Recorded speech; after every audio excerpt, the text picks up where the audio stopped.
जब भी कोई व्यक्ति गौतम बुद्ध के संघ में शामिल होता था तो बुद्ध उसे सबसे पहले शांत रहने के लिए कहते थे। ध्यान की अवस्था में जाने से पहले उस भिक्षु को शांत रहना सिखाया जाता था। आज के समय में हर तरफ काफी शोर है, जिसकी वजह से दिमाग में तनाव पैदा होना लाजमी है। ऐसे में अगर आप हर रोज कुछ देर मौन रहने का अभ्यास करते हैं तो इससे आपके तनाव पैदा होने वाले हार्मोन के लेवल में कमी आती है। इससे आपका दिमाग शांत होता है, गुस्सा नियंत्रित रहता है और तनाव बढ़ाने वाले हार्मोन्स का लेवल घटता है। आज के इस वीडियो में हम जानेंगे कि किन मौकों पर हमें शांत रहना है और किन मौकों पर हमें बोलना है, और शांत रहने से हमारे अंदर क्या बदलाव आ सकता है। संध्या काल का समय था। गुरु अपने सभी शिष्यों को बुलाते हैं और कहते हैं, कल सुबह सभी लोग नदी में स्नान करने के बाद तुरंत हमारी कुटिया के सामने उपस्थित हो जाना।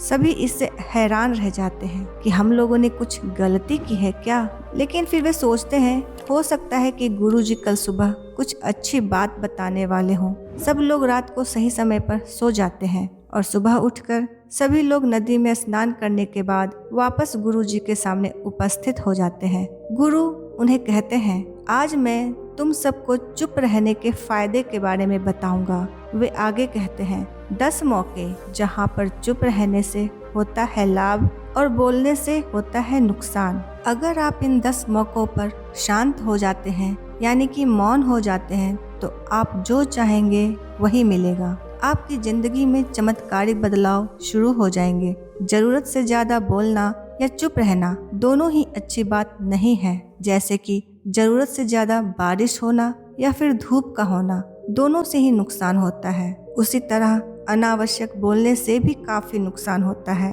गुरु कहते हैं, पहला ऐसा मौका जहां पर व्यक्ति को चुप रहना चाहिए, बिना तथ्य के ना बोलें। गुरु ने आगे कहा, अगर आपके पास कोई तथ्य नहीं है तो वहाँ चुप रहने में ही भलाई है। चुप बैठने से दिमाग में नई कोशिकाओं का निर्माण होता है और इससे ज्ञान की वृद्धि होती है। बोलने में भलाई वही है जहाँ आपको किसी चीज के बारे में पूरा ज्ञान हो।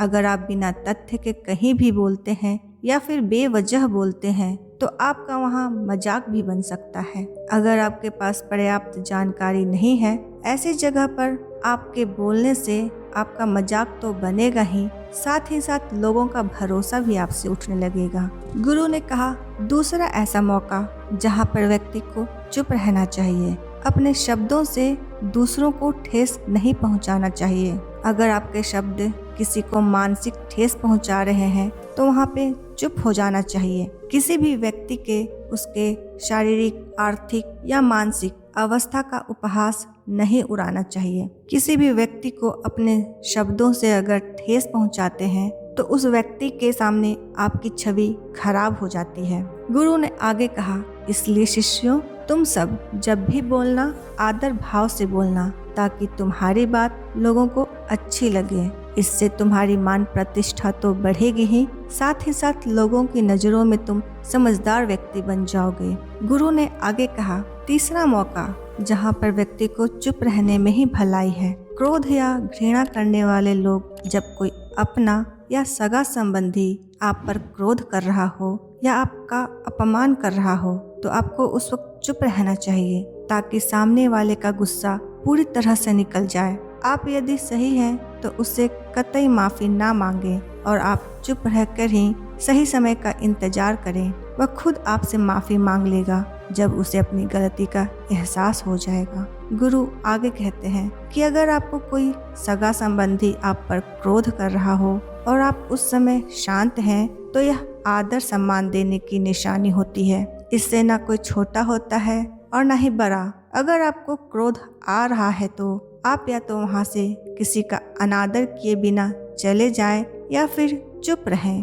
क्रोध करने से आपके रिश्ते खराब हो जाएंगे। क्रोध करने से रिश्ते तो खराब होते ही हैं, साथ ही साथ हमारे शरीर पर भी इसका दुष्प्रभाव देखने को मिलता है। प्रतिदिन अगर आप ध्यान की मुद्रा में बैठते हैं तो आपका गुस्सा आपके नियंत्रण में रहेगा। इसलिए आप प्रतिदिन ध्यान का अभ्यास करें। गुरु ने कहा, चौथा ऐसा मौका जहाँ पर इंसान को बहुत ही समझदारी के साथ काम लेना चाहिए, वहाँ पर आपको चुप रहना चाहिए जहाँ पर उस मुद्दे से आपका कोई संबंध ना हो।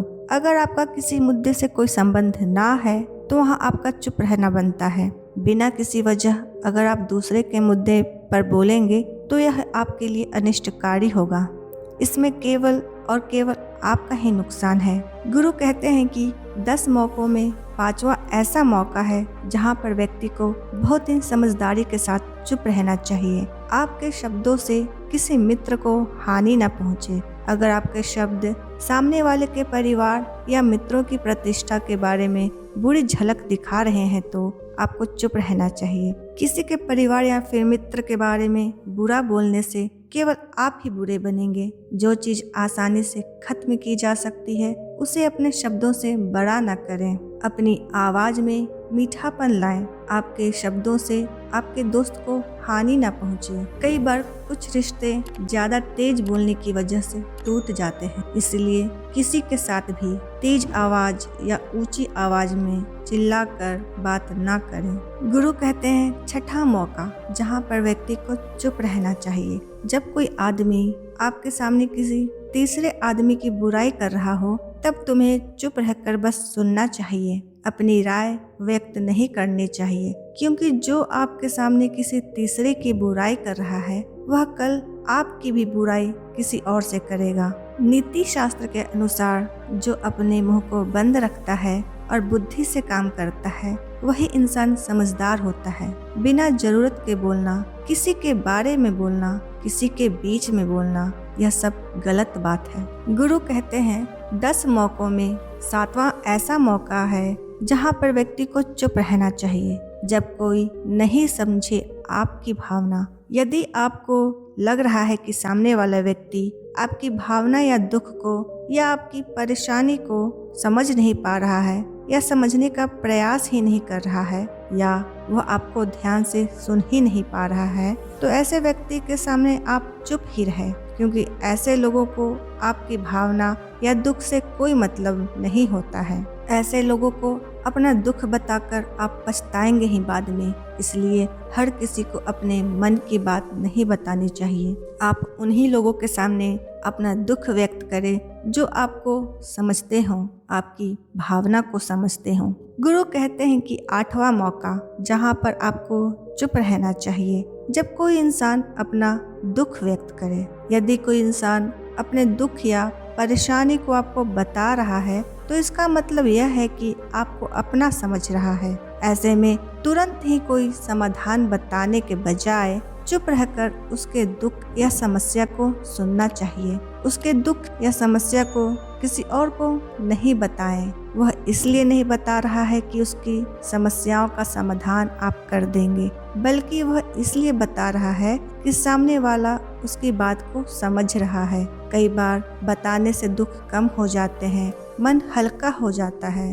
आपको वह अपना दुख इसलिए बता रहा होगा कि उसे लग रहा है कि आप उसकी बात को समझ रहे हैं। गुरु आगे कहते हैं कि 10 जगहों में 9वां जगह ऐसी जगह है जहाँ पर आपको चुप ही रहना चाहिए, जहाँ पर दुष्ट प्रकृति के लोग रह रहे हैं, जहाँ पर गालियाँ बकी जाती हैं, तो आप वहाँ पर मत जाइए। ऐसी जगहों से आप चुपचाप निकल जाइए, अर्थात अपनी प्रतिक्रिया दिए बिना आप वहाँ से चले जाएं, क्योंकि जिसकी जुबान खराब होती है, जो दुष्ट प्रकृति के लोग होते हैं, उनको आप ऐसे समय में नहीं समझा सकते। जब उनका दिमाग पूरी तरह से शांत हो जाए तभी वह आपकी बात सुनेंगे। इसलिए जहाँ पर भी ऐसी प्रकृति के लोग हों, उसकी बात को ना मानते हुए और ना ही सुनते हुए वहाँ पर चुप ही रहिए। गुरु अपनी बात को आगे कहते हुए कहते हैं 10वां मौका जहाँ पर आपको शांत हो जाना चाहिए।